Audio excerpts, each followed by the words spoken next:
The Sound Off Podcast. The podcast about broadcast with Matt Kundle. Starts now. This week we head to Barrie, Ontario to speak with Will Nash at 93.1 Fresh Radio.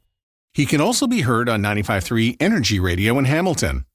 After I took a look at his LinkedIn page and saw where he had worked throughout his career, I knew exactly what I wanted to ask him for the first question.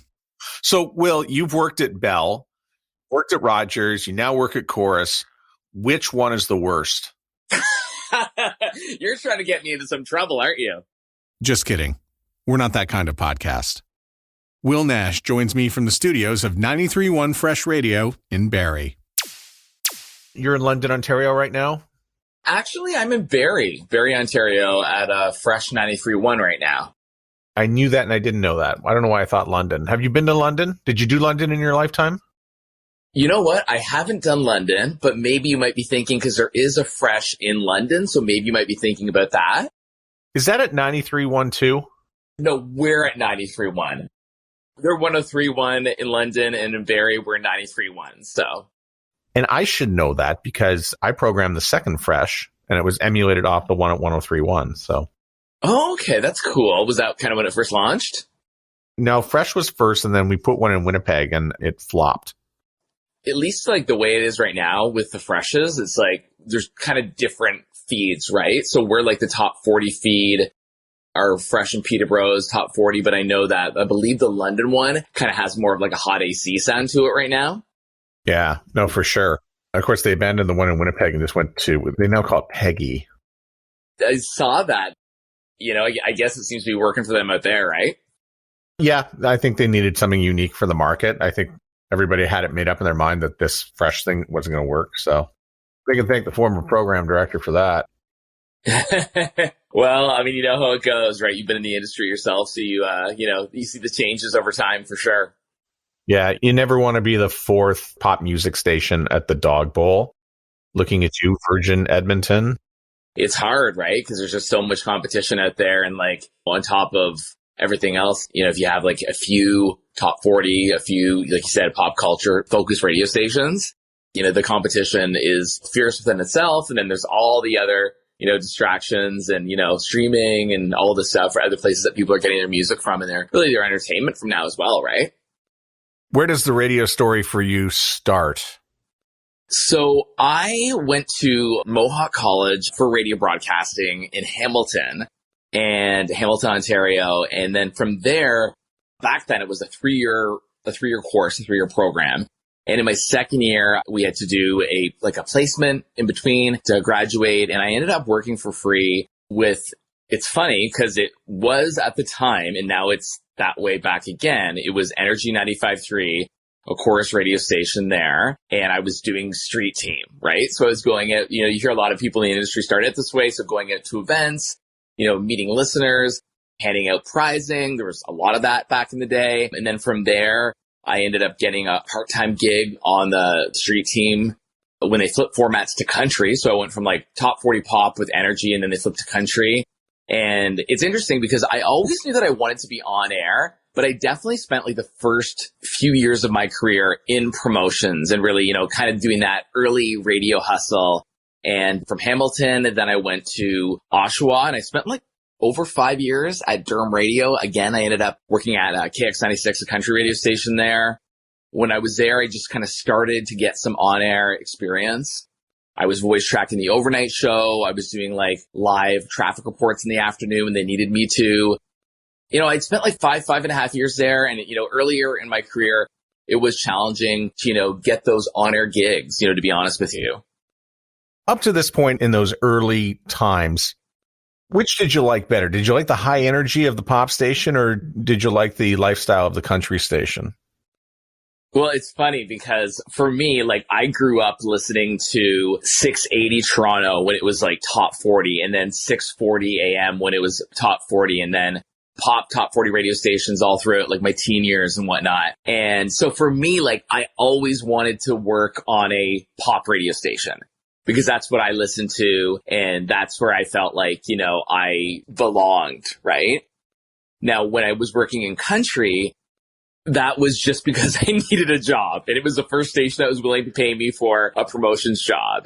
And so I knew Shania Twain and I knew Garth Brooks, but I didn't really know the lifestyle. I didn't know many of the other core artists. And to be honest with you, before I worked in country music, I didn't really like it. I really had to learn to like it. I had to listen to it and I had to soak it all in so that I could go out to events or record a show for, an overnight show for the country radio station and then kind of breathe in and take in that lifestyle, if that makes sense.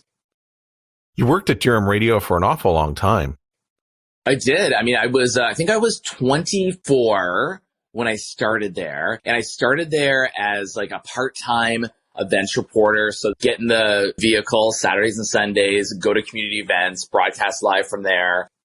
And then that kind of led to the filling in for on-air traffic reporting. And then whoever was recording the overnight show at the time said, if you, kind of want to hack it out on air, you should try and do these voice tracks for overnights. And I was like, yeah, like that's all I wanted to do was be on air.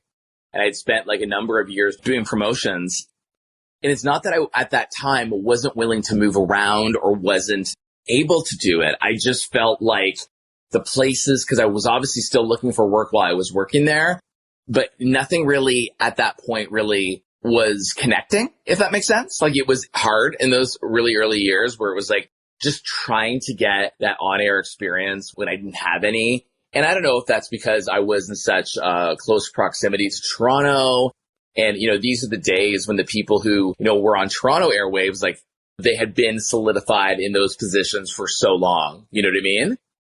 And then I worked at Durham Radio for quite a while. And I kind of just, like you said, it was 5 years. And I was at this point where I was like, you know what, like, this is great. Like I'm getting a good taste of being on air and I'd done some live shows and, I was kind of doing everything at that point.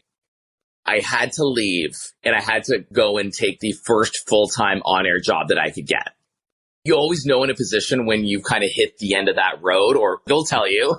So I ended up going to Peace River, Alberta, northern Alberta for my first on-air gig doing afternoons there. Wow. Okay, so that's a long way from, where you grew up and where you lived, and out west you go. Who is the program director who hired you? What do you think they heard in your demo, and what was the experience like? To be honest with you, it was a bit of a unique situation there because at that time, I believe it was the general manager, and this is again many years ago.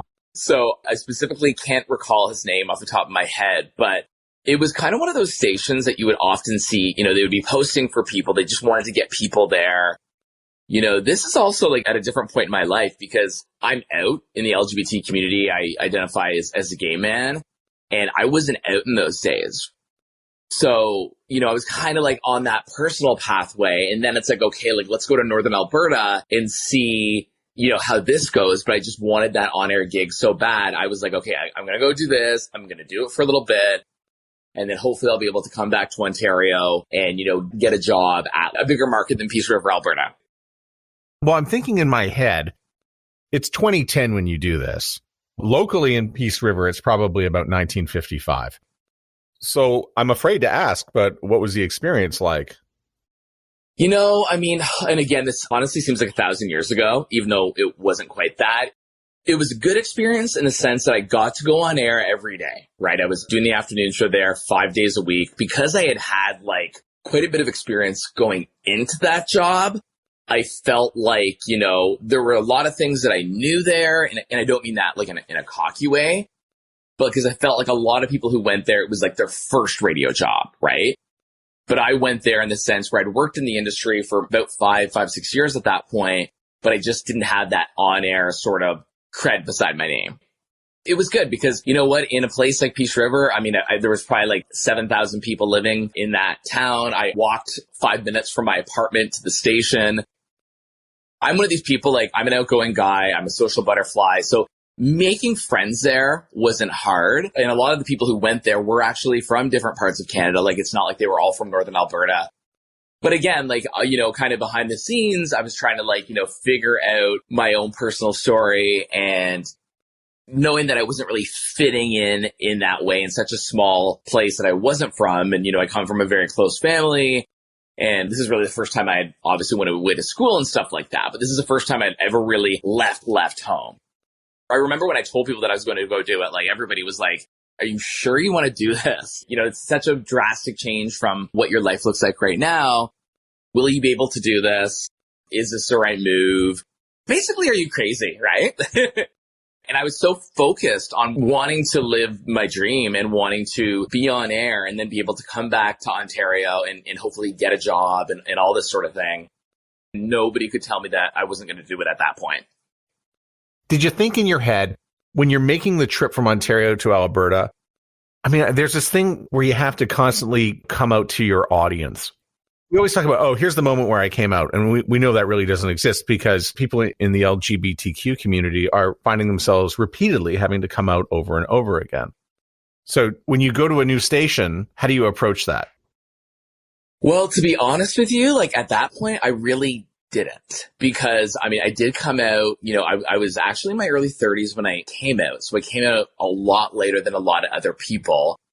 I feel like in those days, I was kind of not, you know, almost addressing it within myself, let alone with anybody else. I wasn't accepting who I was on an outside way within myself, within my family, within my close friends. So the idea of in those days coming out, especially in a place like Alberta, like I was like, okay, so it's clear what the perception is like here at that time. I'm not saying that everybody was homophobic or anything like that. But it was like, I remember I had a friend who I worked with there and he was gay and he was out and he was, you know, everybody knew that he was gay. And I remember looking at him and thinking like, man, like, although I didn't feel like I had the same personality as him, I remember thinking to myself like, wow, like that's impressive that he is, you know, so comfortable with himself in his own skin to be able to do that and be himself in a place like Peace River, Alberta. I wasn't there yet. You know, a lot of people describe it as a journey, and it's such a journey. Like you talked about, you kind of come out over and over and over and over again. You start a new job. If somebody doesn't know something about your personal life and you know, it comes up, you know, yeah, I'm gay or, you know, this sort of thing, right? You were only there for, you know, a handful of months, but what was the big takeaway from Peace River? The big takeaway from Peace River was I was glad that I did it. And as much as like I look back at that short time that I was there and, you know, it was a big change for me because I felt like I went out there, I got to go on air 5 days a week. I got to make mistakes. I got to trip up over my words. I could press the wrong button in the studio and it honestly didn't really matter because everyone who was there had either been there for a number of years and really established themselves in the community and they were just so well known by everybody. Or there were people like myself who were young and just going there to get that experience, you know, spend some time there and then go somewhere else. But I look back at it is I'm glad that I did it. Other than that one experience, like all of my radio career has been in Ontario. So I look back at that and I feel like in some ways when I've had conversations with, you know, whether I was applying for a job or whether I was, you know, talking to maybe like students now who are coming into the industry, like, it's always a conversation starter and it's like, why did you do it? How did you do it? But I don't regret doing it because I think I got that on-air experience that I needed to be able to come back home. There was obviously things that were hard there. I felt lonely at times. You're trying to like entertain yourself, you know, when you get home from work at the end of the day and there were lonely moments. But again, I still look at that as a learning experience for me. So you went back to Barrie, you go to B101. And I know this because I was working at Chorus at the same time, so I was familiar with the work and the things that you were doing. You were doing some on-air shifts, but you were also doing some voice track shifts for the Cornwall station at Variety 104. But you were raised around both voice tracking and on-air. How do you explain to somebody who's not in radio what the difference is between the two? And is it the same skill set? No, I mean, I feel like it's completely different. I mean, for myself, I feel like, you know, when I go into work today and I start my afternoon show here, again, back in Barrie, I feel like the rush and the vibe and the adrenaline that you get when you're doing a live show and you put that fader up is completely different from when you're going to record a show. So you mentioned at the time, yeah, I was working in Barrie. I was at B101. And at that time, I think I was doing weekends live on B101, and then I was recording their evening show here. And then I was also recording the evening show for, like you said, Variety 104 in Cornwall. And I had never been to Cornwall. I didn't know a whole lot about the city. You have to really do your research when you're doing remote voice tracking and kind of discover the city. I mean, the internet, if you can't make it to the city and spend a weekend there or spend a week there to kind of understand what the culture is like, what the landmarks are in the city, what the people are like, what the community is and what's important to them. For me, I spent a lot of time talking with the program director, Daryl Adams. I know he's been there for a long time. And Amanda Logan was working there at the time as well. I think she was the music director and afternoon host at Variety 104. Both Daryl and Amanda were super helpful in kind of guiding me to sources online where I could learn about Cornwall without at the time being able to go there. And, they were like, okay, this is what the audience is like. To go in and do like a remote voice track show, which is, if you're a full-time radio host now in most markets, maybe some of the larger markets, it's not that way. But if you're doing a live show in a small or a medium or even a lot of large markets, you're also going to be recording a show remotely. So you really have to know what that market is like, what that city is like. It helps if you've been there. And honestly, to be completely blunt, voice tracking is not nearly as thrilling as doing a live show, right? Voice tracking it's so different to go on and be live in that moment and then record a show a day or two in advance and try and make sure that you have the right vibe, if that makes sense. That's a big difference. A big difference is when you're live, you're able to just kind of act right in that moment. But for me, today I'll go into the studio here and I'll record my show for tomorrow for Energy 95.3, which is out of Hamilton, reaches into Toronto as well.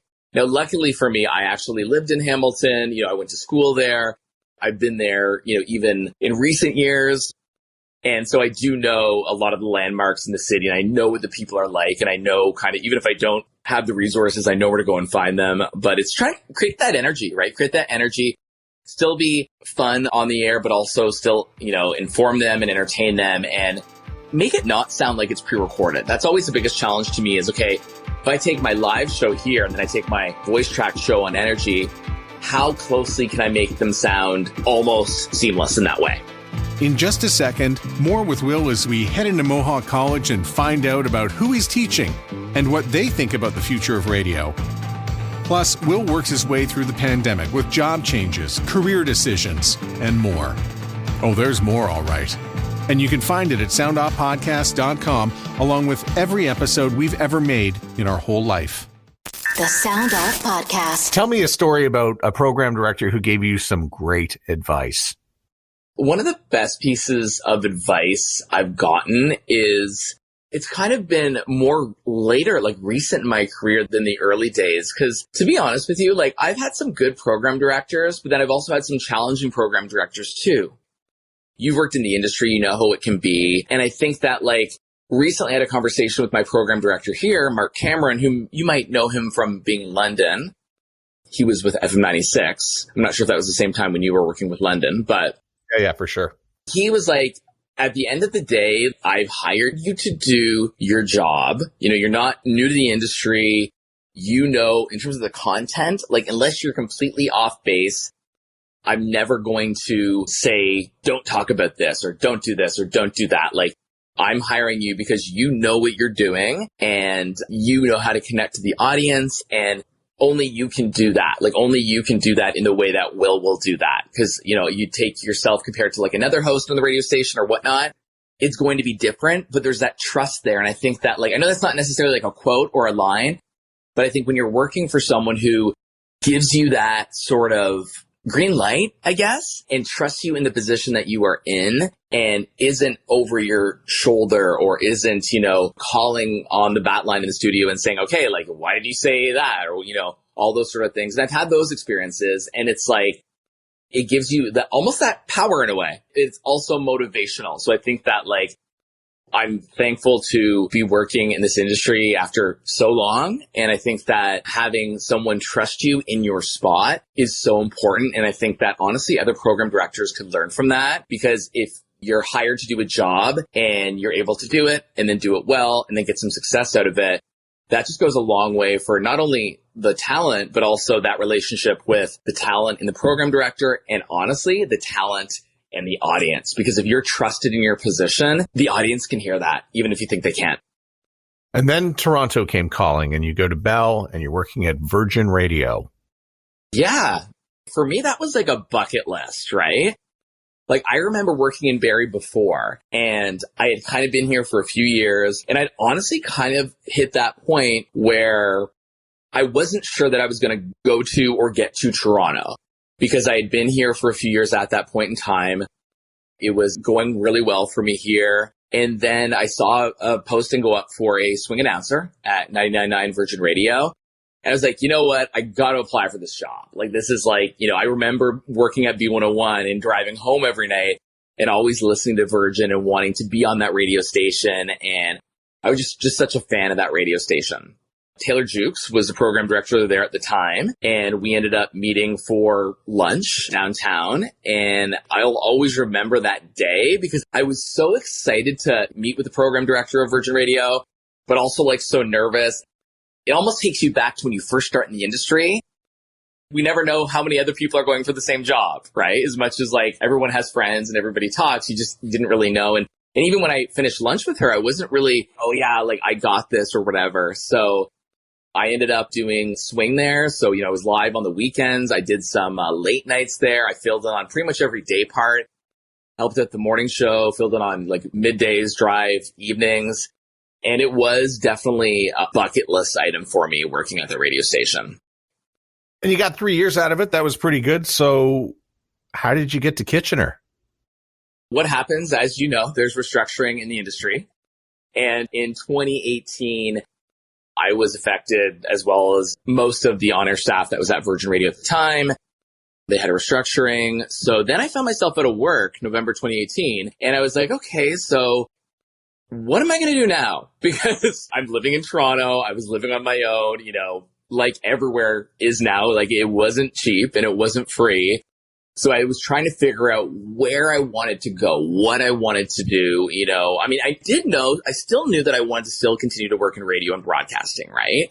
So a couple of years prior to that, I had started working part-time as an instructor in the radio program at Mohawk College in Hamilton, where I had went to school myself. I ended up picking up some extra courses there teaching radio students. And I also ended up finding myself at Chime in Kitchener. A friend of mine, Sandra, who now is actually doing mornings at Z103, she said to me, she's like, well, we might have like a part-time weekend position for you, if you want to apply here in Kitchener. I'd worked with her at Dorm Radio years before, and I said, you know what? I had a lot of questions because I was living in Toronto, and Toronto to Kitchener, it's a commute. And I said, I need to know, how many hours do you think I would get out of this? Like, do you think it's worth it for me to kind of do this? And also at this point, right? Like, at this point, I had spent a number of years in the industry, and I wanted to make sure, I know there's never a guarantee, but I was hoping that it would definitely be worth my while to do that, if that makes sense. I just adore Sandra. She is just one of those people. She was like, we got to get you here. I know they'll love you and all this stuff. So it worked out, and I was there for just over a year. And so she had actually moved on. And then in my mind, I was hoping that I would end up doing middays for Chime after she had kind of left. But I had mentioned a little bit earlier about how there's so many different markets now where like you're live and then they have a remote voice track. I ended up filling in on the middays for a little while, but then they ended up deciding to save some money, and they actually have one of their hosts out of Toronto, CHFI, record their midday show now. So that was like, okay, so I guess I'm kind of stuck in this. I'm going to be part-time here forever. That was kind of like where I was up until almost a year and a half ago. I was going to mention that, I think everything sort of starts and stops with March 2020, and then the pandemic came in. And so, whatever dreams you had of doing that were probably shelved in the pandemic. And so inside the pandemic, around August 2020, you make a move back to chorus. Yeah. So like for me, when I was probably, and you know what, it really was the beginning of the pandemic, March 2020, I was still working for Rogers Kitchener. And I think you'll often hear about people making decisions or making changes or kind of rethinking their career as a whole, working from home or, do I want to go into the office full time? Like all these different options that people have been given during the last 2 years.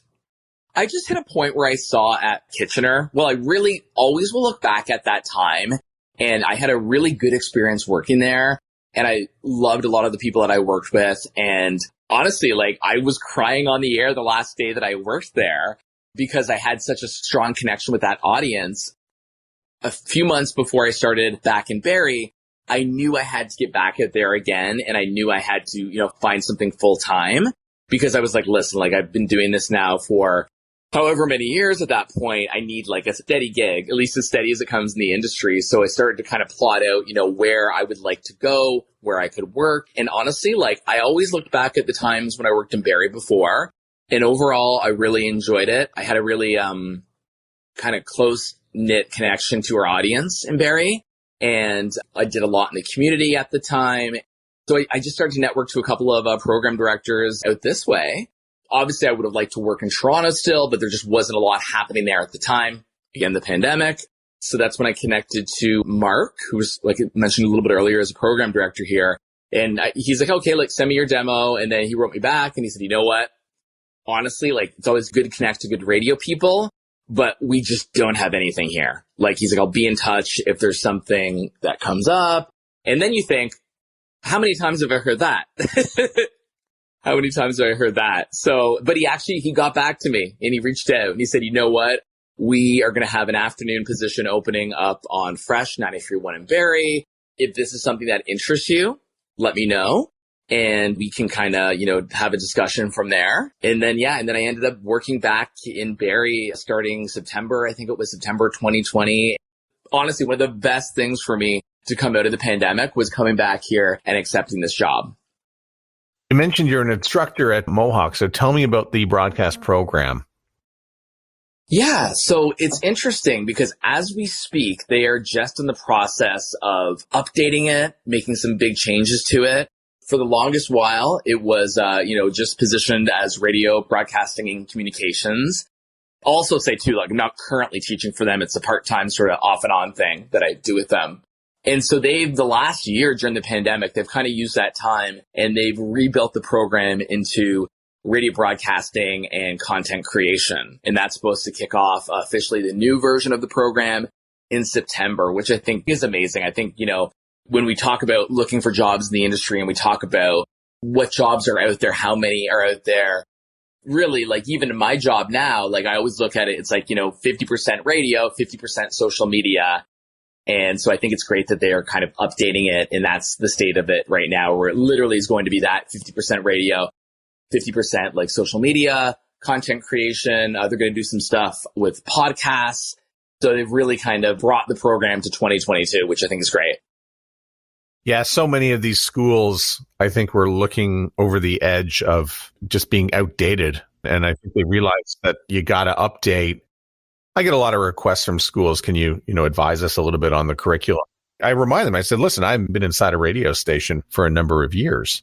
But at the same time, all the skills you need to run a radio station can be done from home, as the pandemic has proven. So when you're graduating students, what is it that those students are going to bring to the table for radio?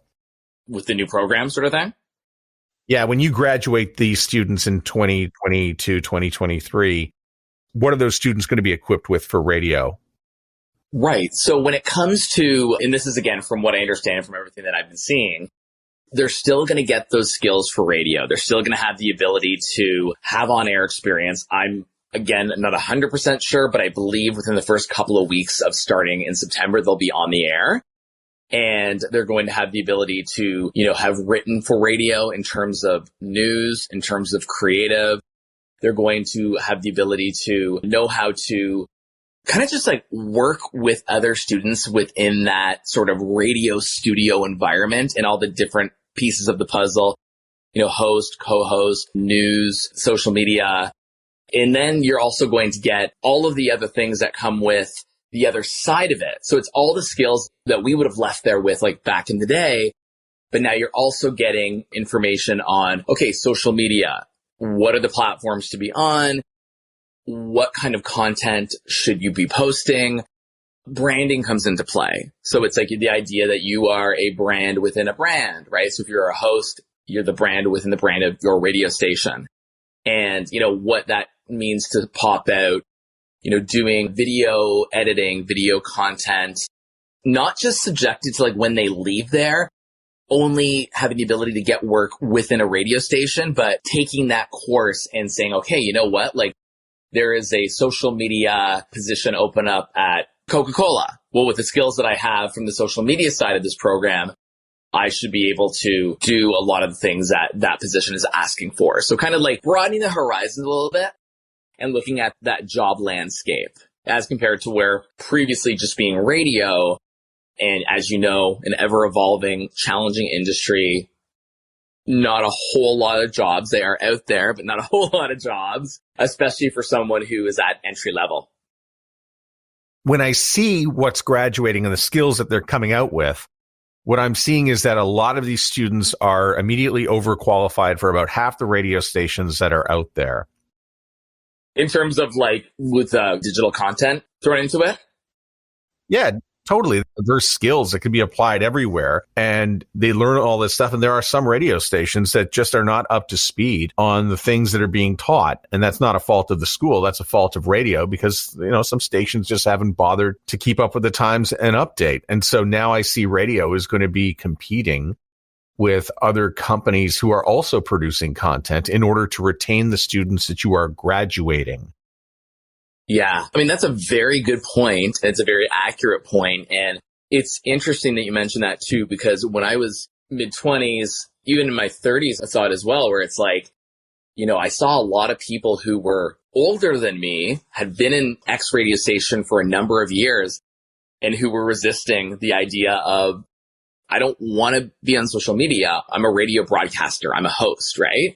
So I'm not going to have a social media account, a Facebook, Twitter, Instagram, TikTok, whatever it is, because that's not really why I was hired. And I mean, to be honest, as I'm sure you would know, most of those people are not employed because they had that resistance to evolving and, kind of keeping themselves updated with what's going on in the landscape. Because it's not just social media. It's now become a part of broadcasting and even a way of marketing, not just the station, but also marketing yourself. You talk about the skills, right? Like, listen, I'm not a program director at all, but in my job, I do have the opportunity to sometimes work with some of the newer talent. Like we have 2 new swing announcers who just come in and, I'm helping them with a lot of the training, right? It's one of these things where it's just so important to have as many skills as possible because there are a lot of people. I mean, I have, people in their 20s who are starting at a radio station and they technically, like you said, are coming out of school or even just with a few years in the industry, and they do have more skills that are current to 2022 than people who might have been in the industry for 20 years. What are their perceptions of radio on day one when you meet them? Oh, I love that question. Honestly, and I'm not just saying this, the 2 people that we just hired, so I'd worked with one of them at Virgin. He was on the street team, and so this is like his first sort of on-air gig. And the other guy I've been talking to for a while because he had done a couple like Zoom things. He wanted to interview me because I guess he was familiar with our radio stations up here. Honestly, they're very eager. And these 2 that we have, at least with these 2, like they're very hungry. They're very eager, asking all of the questions, but also it almost reminds me of like when I first started in the sense that like, because not every person who comes into a new job, as you can imagine, has that passion for this industry.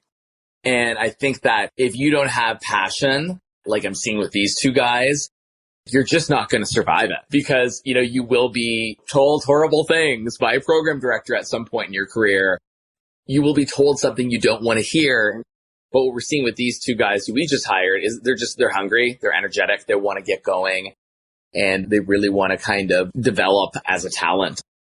It makes me smile, as cheesy as it sounds, because I've worked with people before who are the same age, the same stage of their career, and that thirst isn't there as much. And I'll always say, like, if you don't have that, then why are you even here, right? Because this business will just chew you up and spit you out in no time. Well, I hope you bring as much enthusiasm to your show this afternoon on Fresh 93.1 as you did to this podcast today. So thank you very much, Will. Thank you so much for having me. I appreciate it. I had a great time. The Sound Off podcast is written and hosted by Matt Kundle. Produced by Evan Serminski. Social media by Courtney Krebsbach. Another great creation from the Sound Off Media Company. Imaging courtesy Core Image Studios. There's always more at soundoffpodcast.com.